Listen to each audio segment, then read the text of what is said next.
Good afternoon, evening, and morning, everybody. My name is Evan Freiberger. Today, we're going to be going over two systems that have the potential for one, causing a little bit of severe weather in the United States, and maybe also a tropical system that's going to hit Florida.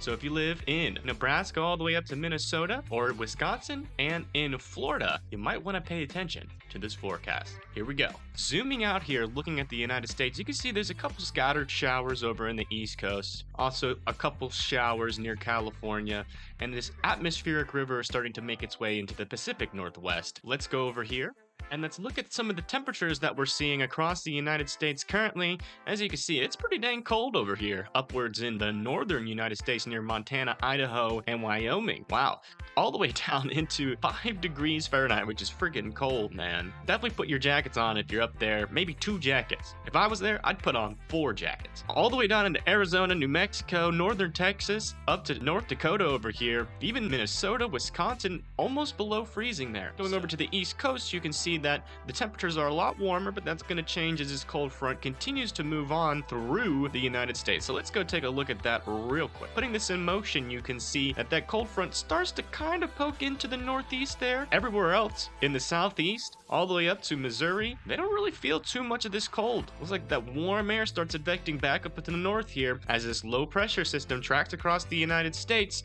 you can definitely start to see that warmer air advecting up to the north there, just like this.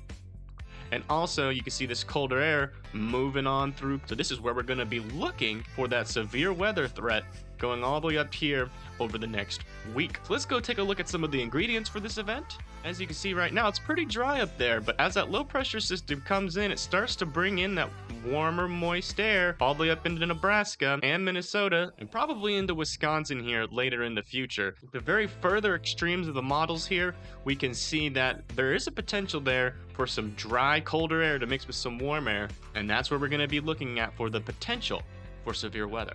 Coming over to the 500 millibar winds, as we get to when this potential severe weather threat can happen, there is definitely some elevated upper level winds here. You're talking about 50 up to 60 miles per hour over Nebraska, South Dakota, and Minnesota when this cold and dry air meets with this moisture coming up from the Gulf of Mexico. So we're definitely gonna have to keep our eye on this going into the future. I really don't think it's gonna be too crazy, but let's go over to the lower level winds. During the time when we think these storms are gonna fire, we do also have some lower level winds here.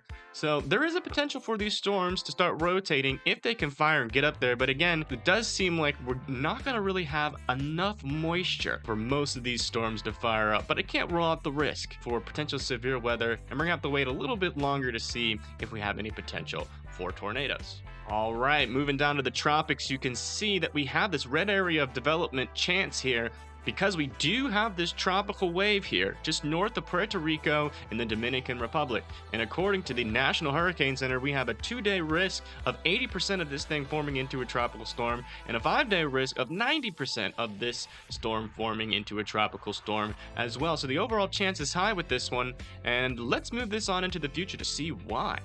As you can see, as I move this forward, it definitely starts to develop right around Tuesday in the evening hours, which is not surprising as there is some decent water temperatures out here to support tropical development. It is dealing with some shear here, as you can see, so this is why we're really not expecting this to get much stronger than like maybe a strong tropical storm or potentially a hurricane as it gets closer to Florida. But let's move this forward just a little bit more. It starts to really form over here near Marsh Harbor and eventually makes its way into Florida. But this is just one model, so let's go check out the other ones.